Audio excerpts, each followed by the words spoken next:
할렐루야. 요나서 강의 세 번째 시간, 오늘은 그대 내려가지 말고 올라가라 라는 제목으로 하나님의 말씀을 증거하겠습니다.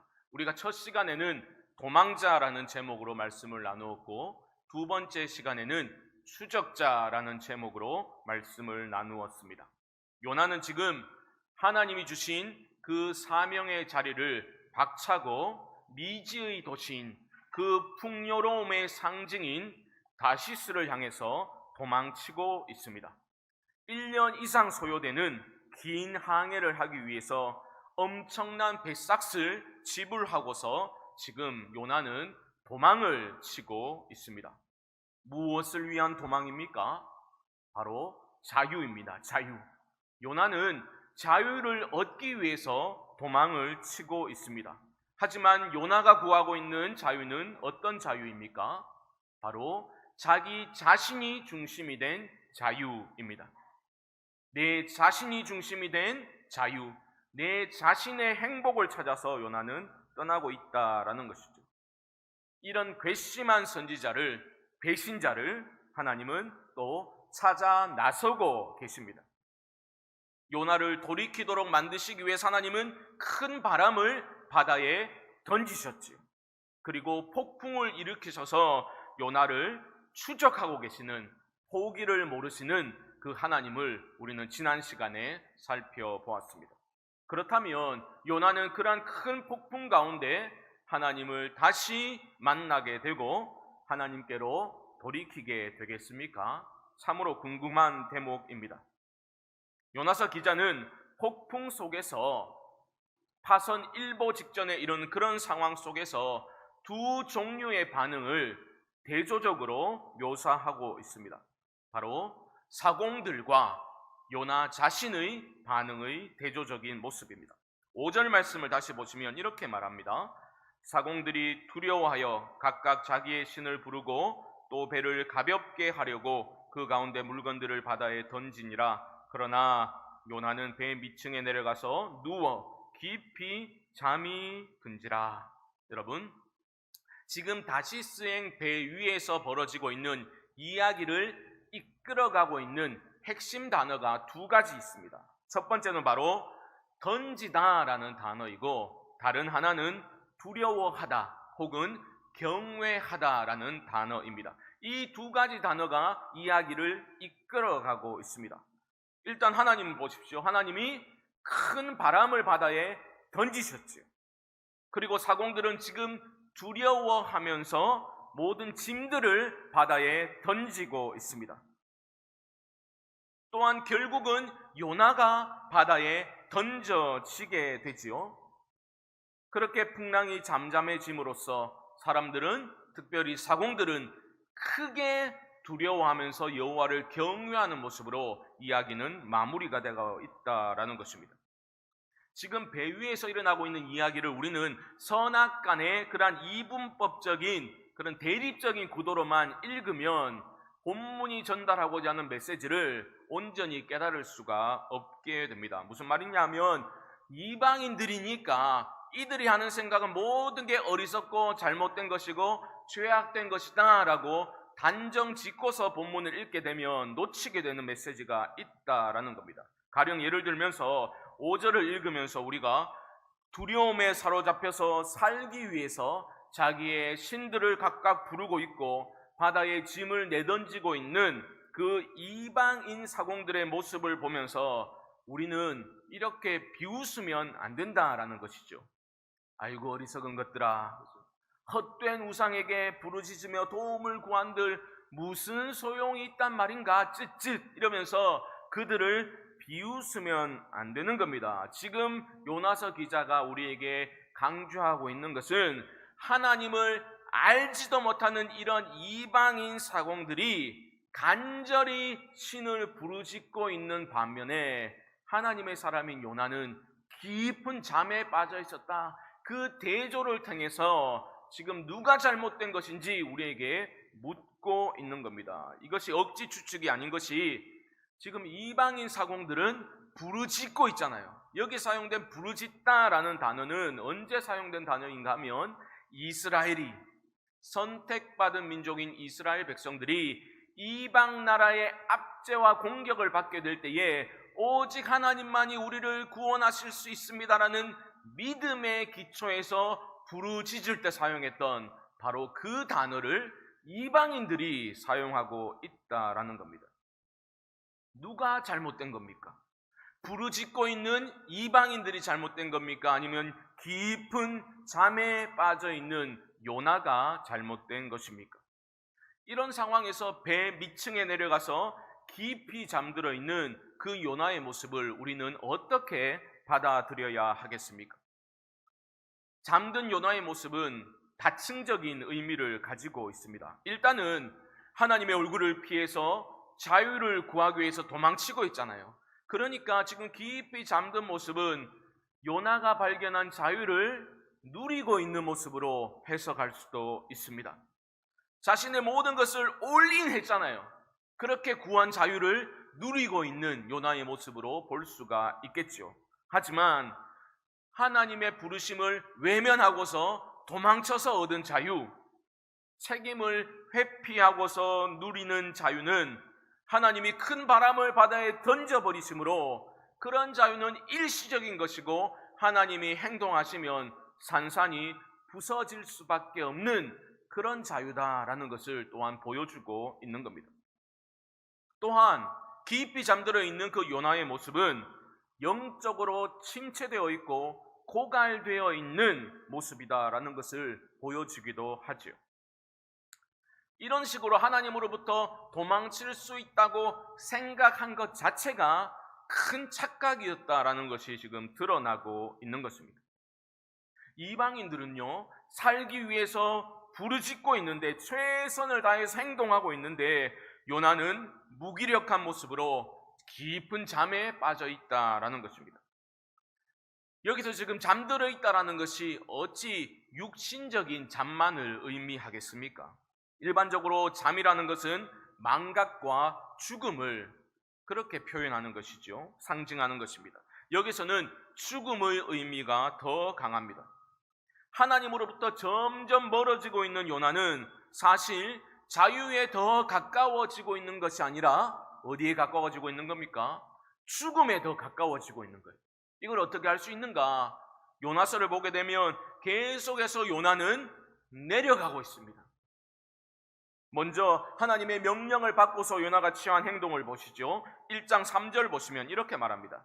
그러나 요나가 여호와의 얼굴을 피하려고 일어나 다시스로 도망하려 하여 욥바로 내려갔더니 지금 욥바로 내려가고 있습니다. 그런 요나는 다시스행 배에 올라서 또 배 밑으로 내려가고 있죠. 그리고 우리가 앞으로 살펴보게 되겠지만 끝내는 깊은 바다 속으로 내려가고 있습니다. 그것은 무엇을 의미합니까? 스올로 내려가는 것을 말하고 있는 것입니다. 무슨 말입니까? 지금 요나는 자유를 향해서 가고 있다고 생각했지만 실상은 죽음을 향해서 내려가고 있다라는 것입니다.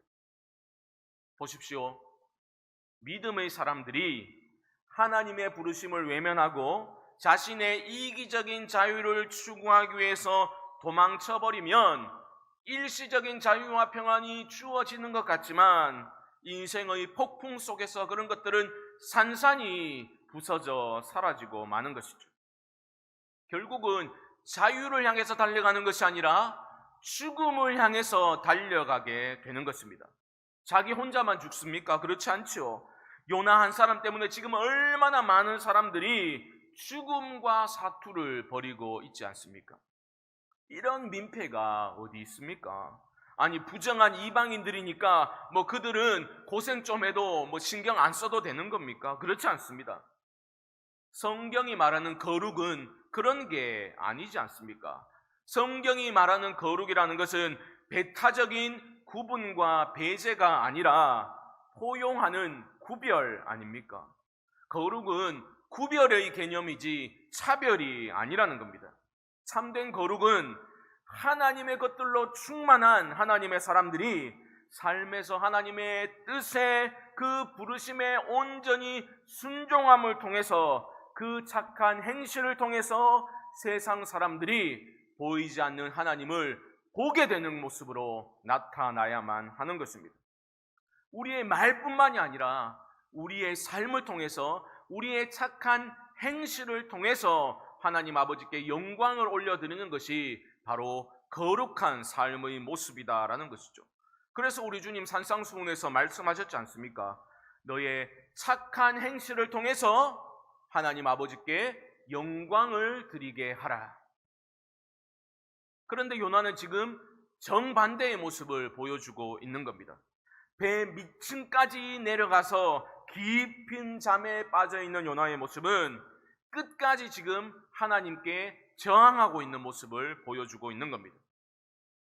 아니, 이방인들 꼴보기 싫어가지고, 그들에게 말씀 전하기 싫어가지고 지금 도망치고 있는데, 하나님은 그 꼴보기 싫은 이방인들과 배 안에서 한 운명 공동체로 엮어버리신 상황이지요.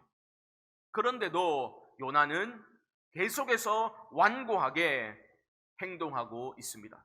무책임하고 완고하고 어리석고 악한 모습을 계속해서 보여주고 있습니다. 꼼짝도 하지 않고 있는 것입니다. 깊이 잠든 요나를 흔들어 깨우면서 이방인 선장이 지금 뭐라고 하고 있습니까? 6절 말씀을 보십시오. 6절입니다. 선장이 그에게 가서 이르되 자는 자여 어찌함이냐, 일어나서 내 하나님께 구하라. 자는 자여 어찌함이냐. 여러분, 얼굴이 화끈거리지 않습니까? 지금 누가 누구에게 이 말을 하고 있는 겁니까? 이방인 선장이 하나님의 선지자에게 지금 이 말을 하고 있는 거예요. 어찌 잠자고 있느냐, 일어나라라고 지금 깨우고 있는 겁니다. 잠든 영혼을 깨워야 할 사람이 깊이 잠들어 있고, 그를 향해서 지금 불신자가 어찌 잠들어 있는가라고 말하고 있는 상황입니다. 이런 장면은 너무나 부끄러운 오늘날 우리 교회의 자화상이 아닌가, 그런 생각을 하지 않을 수 없습니다. 여러분, 믿음의 사람들이 잠들어 있다면 하나님은 그 어떤 부정한 존재를 들어 사용하셔서라도 말씀하실 수 있습니다. 보십시오. 이방인 선장은 자는 자여 어찌함이냐라고 요나를 깨우면서 이렇게 말하고 있습니다. 일어나서 내 하나님께 구하라. 내 하나님께 구하라. 아마도 이 말은 요나의 가슴을 쿵 하고 내리쳤을 것 같습니다. 왜냐하면 우리말로는 구하라라고 번역되어 있지만 바로 이 단어가 요나에게 주신 하나님의 명령이거든요. 니느웨로 가서 그를 향하여 외치라. 그 외치라라는 단어와 여기서 이방인 선장이 하고 있는 구하라라는 말은 우리말로는 다르지만 동일한 단어입니다. 하나님이 지금 요나에게 이방인 선장의 입을 통해서 너 지금 니느웨로 가서 외치라고 했는데 여기서 지금 뭐 하고 있는 거냐? 하나님이 지금 요나에게 말씀하고 계시는 거죠. 우리도 살아가면서 이런 경험을 할 때가 분명히 있습니다. 영적인 탈진과 심체에 깊이 빠져 있을 때 하나님은 참으로 다양한 방법으로, 예상을 뛰어넘는 다양한 방법으로 우리에게 말을 건네실 때가 있다라는 것이죠. 저 같은 경우에는 사역을 하면서 너무나 힘들어서 탈진을 경험했던 시간이 있었습니다. 정말 이대로 계속할 수 있을까? 너무나 지치고 탈진되어 있어서 그날 또 늦게까지 사역을 하고 집에 들어와서 너무나 지쳐가지고 그냥 털썩 주저앉아서 그 자리에 그냥 누워버렸습니다. 그런데 그때 딸아이가 쪼르르 달려와서 저를 위에서 이렇게 내려다보면서 아빠 지금 뭐 하는 거예요? 4살짜리 그 딸아이의 음성을 듣고서 저는 그 자리에서 그냥 펑펑 울었던 그런 경험이 있습니다. 아빠 지금 뭐 하는 거예요? 그 음성을 통해서 저는 하나님이 저에게 말씀하시는 것 같아서 그 자리에서 펑펑 울었던 그런 경험이 있습니다. 여러분들도 비슷한 경험이 있으시지 않을까 생각해 봅니다. 여러분, 우리에게 다양한 방법으로 말씀하시고 그 부르심의 자리로 다시 이끌어 가시기를 원하시는 그 하나님께 소망을 두실 수 있기를 주님의 이름으로 축복합니다. 요나의 반응이 참으로 궁금합니다. 이방인 선장의 그 말을 듣고 요나는 과연 그 음성을 하나님의 음성으로 받아들였을까? 이어지는 구절을 보게 되면 그렇지 못했다라는 것을 우리는 보게 됩니다. 느낌은 왔던 것 같아요. 하지만 완고한 요나는 그의 뜻을 결코 굽히지 않습니다. 선장의 요구에 응하지 않고 있습니다. 요나는 아직도 화가 많이 나 있고 끝까지 하나님께 저항하고 있는 그러한 모양새입니다. 요나가 침묵으로 일관하자 사람들은 다른 시도를 하게 되죠. 누구 때문에 이런 재앙이 우리에게 임하게 되었는지 제비 뽑기를 통해서 알아내자라고 하고 있는 겁니다. 제비를 뽑았습니다. 누가 뽑혔습니까? 당연히 요나지요. 여러분 잘 아시는 말씀이 있죠. 잠언 16장 말씀에 보면 제비는 사람이 뽑으나 모든 일을 작정하기는 여호와께 있느니라. 지금 하나님께서 이게 우연이 아니라 하나님이 의도적으로 요나를 몰아가고 계신다라는 것을 우리는 보게 되는 것입니다. 요나가 선택되었습니다. 사람들은 선택된 요나를 향해서 질문 공세를 퍼붓고 있습니다. 8절 말씀입니다. 8절을 보십시오. 무리가 그에게 이르되 청하건대 이 재앙이 누구 때문에 우리에게 임하였는가 말하라. 내 생업이 무엇이며 내가 어디서 왔으며 내 나라가 어디며 어느 민족에 속하였느냐 하니, 지금 이방인들은 알고 싶은 거예요. 지금 일어나고 있는 이 일련의 사건들 속에서 그들은 근원적인 두려움을 분명히 느꼈습니다. 그래서 그 두려움의 원인을 알고 싶어 합니다. 여지껏 경험해보지 못했던 그러한 삶의 위기 앞에서 모든 인간들은 두려워 떨게 되죠. 그리고 이 모든 상황을 통제하고 있는 신에 대한 인식이 그 안에 일어나게 되는 겁니다.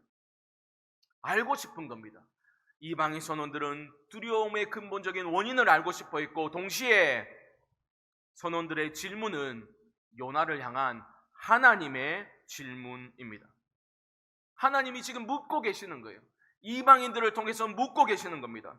네가 누구고 어디서 왔고 지금 어디로 가고 있는지 요나에게 하나님이 직접 묻고 계신 겁니다. 이제 요나는 더 이상 침묵할 수 없었습니다. 그래서 질문에 대답하고 있습니다. 9절입니다. 그가 대답하되 나는 히브리 사람이요 바다와 육지를 지으신 하늘의 하나님 여호와를 경외하는 자로라 하고, 여러분, 요나의 이 답변이 진정 어린 신앙 고백으로 들리십니까? 아니면 입에 발린 습관적인 고백으로 들리십니까? 이어지는 구절을 살펴보면 습관적인 고백이지요. 요즘 말로 하면 영혼 없는 답변입니다. 사실 요나의 답변을 읽으면서 여러분 너무 막 가소롭다라는 생각이 들지 않습니까? 나는 바다와 육지를 지으신 하늘의 하나님 여호와를 경외하는 자로다. 이 영혼 없는 답변을 주문회듯이 늘어놓고 있는 요나의 모습을 보면, 생각해보면 손발이 오그라들죠. 주둥이를 한 대 쥐어받고 싶은 그러한 심정마저 들지 않습니까? 어찌 경외라는 말을 이렇게 아무렇지도 않게 이런 상황에서 쉽게 입에 담을 수 있는 겁니까? 성도는 누구입니까? 성도는 말과 존재의 틈없는 일치를 향해서 나아가는 사람들 아닙니까? 그런데 지금 요나의 신앙 고백과 그의 삶은 너무나 동떨어져 있는 거죠. 10절 말씀 보십시오. 자기가 여호와의 얼굴을 피함인 줄을 그들에게 말하였으므로, 무슨 말입니까? 지금 자신이 하나님 명령 어기고 도망치고 있어가지고 이런 일이 일어나는 것이다라고 지금 자기 입으로 말하고 있는 거예요. 하나님 명령 어기고 지금 도망치고 있다고 자기 입으로 말하면서 동시에 뭐라고 말하고 있는 겁니까? 나는 여호와를 경외하는 자로다. 이게 무슨 경외입니까? 우리도 비슷할 때가 있지 않습니까? 내가 좋을 대로 판단하고 내 욕심과 내 생각과 내 계획이 기준이 되어서 결정하고, 내 마음에 들지 않으면 하나님의 음성을 외면하고 저항하고 도망쳐버리는 모습이 우리에게 있지 않습니까? 그러면서도 우리는 얼마나 신앙적인 표현을 술술술 잘 해내는지 모르죠. 하나님은 누구를 향해서 참된 경외를 말씀하셨습니까? 아브라함에게 이렇게 말씀하셨죠. 내가 이제야 네가 하나님을 경외하는 줄을 아노라. 이 말씀 하나님 언제 주셨습니까? 아브라함이 그 사랑하는 독자 이삭을 번제로 바치려고 칼을 높이 뽑아 들었을 때 하나님이 황급하게 다급하게 막으시면서 주셨던 말씀입니다. 이제 내가 알겠다. 네가 나를 참으로 경외하는구나. 그때 주신 말씀입니다. 언제입니까? 아브라함은 다 이해하지 못했습니다. 하지만 선하신 하나님을 신뢰하는 그 믿음을 가지고 독자 이삭을 내려놓는 그 순종의 자리까지 내려갔을 때에 하나님이 내가 알겠다. 네가 나를 경외하는 내가 이제는 알겠다라고 말씀하셨지. 반면에 요나는 하나님의 명령을 거부하고서 자기가 원하는 자유를 찾아서 도망치고 있으면서 나는 여호와를 경외하는 자다라고 입 빨린 소리를 습관적인 신앙 고백을 하고 있는 것이죠. 오히려 요나가 아니라 참된 경외는 이방인들 안에 일어나고 있음을 오늘 본문은 우리에게 보여주고 있습니다. 10절 중반절 보시기 바랍니다. 무리가 알고 심히 두려워하여 이르되 내가 어찌하여 그렇게 행하였느냐 하니라. 지금 이방인들은 두려워하거든요. 그들이 처음 큰 풍랑을 만났을 때의 두려움은 공포심에 가깝습니다. 하지만 지금은 뭡니까? 하나님에 대한 인식이 일어나고 있는 겁니다. 참된 두려움으로 경외심으로 지금 바뀌어져 가고 있는 겁니다. 우리가 앞으로 살펴보겠지만 1장 16절 말씀을 보게 되면 폭풍이 잠잠해지는 것을 그들이 목도하고서 그들이 입을 열어 이렇게 고백합니다. 그 사람들이 여호와를 크게 두려워하여 여호와께 제물을 드리고 서원하였더라. 크게 두려워하였다. 이방인들이 이런 일련의 사건들을 경험하면서 하나님을 경외하고 있는 모습으로 바뀌어져 가고 있는 것을 보게 되는 것입니다. 요나가 아니라 요나가 그토록 경멸 했던 이방인들이 하나님을 경외하는 자리로 나아가고 있다라는 것을 보여주고 있는 것입니다. 여기서 우리는 무엇을 봅니까? 그 어떤 인간적인 요소에도 얽매일 수 없는 하나님의 자유를 우리는 발견하게 됩니다. 하나님은 이스라엘을 선택하셨지요. 하지만 이방인들에게도 구원을 베푸실 자유가 있는 분이시다라는 거죠. 구원은 하나님께만 속한 영역이고 하나님의 자유에 속한 문제입니다. 인간이 왈가왈부할 수 있는 그런 문제가 아니라는 거죠. 하나님은 이방인의 입을 통해서도 하나님의 예언자에게 말씀하실 자유가 있는 분이십니다. 하나님은 온 우주 만물을 말씀으로 창조하신 분이시고 지금도 다스리고 계시고 자신의 뜻에 따라 섭리하시되 온전함과 선하심으로 역사를 진행시켜 나가고 계신다라는 겁니다. 그 어떤 존재도 그 하나님의 자유를 침해할 수 없다라는 것입니다. 내가 어찌하여 그렇게 행하였느냐? 이런 재앙의 원인이 바로 요나가 하나님 얼굴 피해서 도망쳤기 때문이다라는 것과 지금 직결시켜서 사람들은 이해하게 된 겁니다. 그래서 반응하고 있는 거죠. 네가 어째서 그렇게 행하였느냐? 믿음의 사람들이 헛된 자유를 추구하기 위해서 하나님의 임재를 거부하고 도망치면 이런 일이 일어나게 되는 겁니다. 자유와 행복을 위해 달려가고 있다고 믿었지만 실상은 죽음을 향해서 내려가게 되는 거죠. 코로나가 재확산되면서 다시 비대면 예배로, 영상 예배로 전환하게 되었습니다. 솔직히 제 안에 불편한 마음이 있습니다.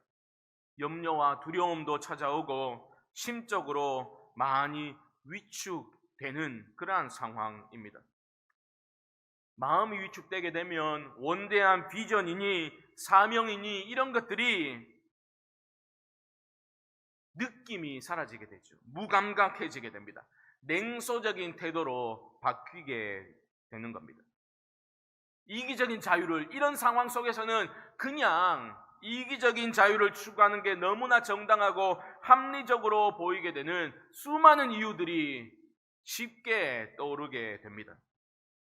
그럼에도 불구하고 사랑하는 성도 여러분, 우리 내려가지 말고 올라갑시다. 교회를 향한 수많은 그러한 소리들 속에서 하나님의 음성을 분별해서 들으실 수 있기를 바랍니다. 우리가 교회가 억울하다고 소리칠 것이 아니라 우리가 진정 무엇을 추구하고 있는지를 우리는 분명히 보아야만 합니다. 점검해야 합니다.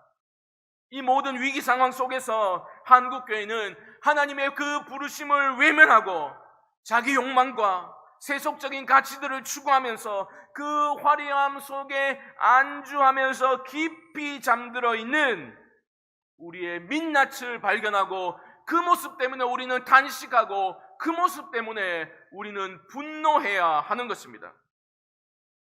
마치 요나처럼 입에 발린 종교적인 표현들, 습관적인 그러한 고백들은 넘쳐나고 눈먼 열정은 넘쳐나지만 진정 우리는 하나님을 두려워하고 있습니까?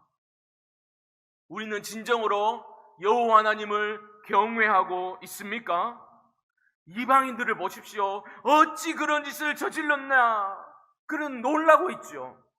하지만 우리는 아무런 거리낌 없이 익숙함에 젖어서 여호와 경외하기를 망각한 채 내 욕망이 기준이 되어서 도망치고 있는 것은 아닙니까? 한국교회가 이런 위기를 통해서 다시스를 향해서 가고 있는 그 뱃머리를 돌려서 하나님이 지시하는 방향으로 우리가 옮기지 않는다면 돌들이 깨어나 소리치게 될 것입니다. 침체되어져 가고 있는 우리들의 모습을 봅니다. 침체되어져 가는 저의 모습을 봅니다.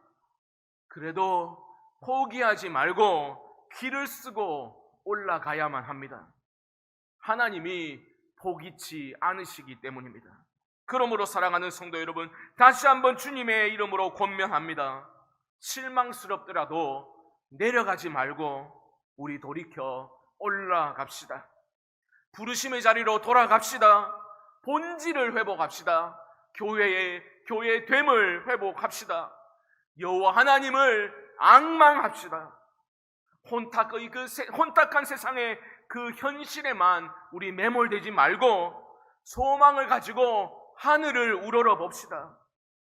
인간 군상의 그 모든 헛되고 질이 멸렬한 것들을 새롭게 하실 분은 오직 하나님 한 분뿐이심을 믿음으로 받아들이시고 그 하나님을 우리 앙망합시다. 오라 우리가 여호와께로 돌아가자. 여호와께서 우리를 찢으셨으나 도로 낫게 하실 것이요 우리를 치셨으나 싸매어 주실 것임이라. 성도 여러분, 우리 하나님을 붙드심으로 내려가는 삶이 아니라 상공을 향해 비상하는 독수리와 같이 주를 앙모하며 올라가는 삶을 우리 모두가 살아낼 수 있게 되기를 주님의 이름으로 간절히 축원드립니다.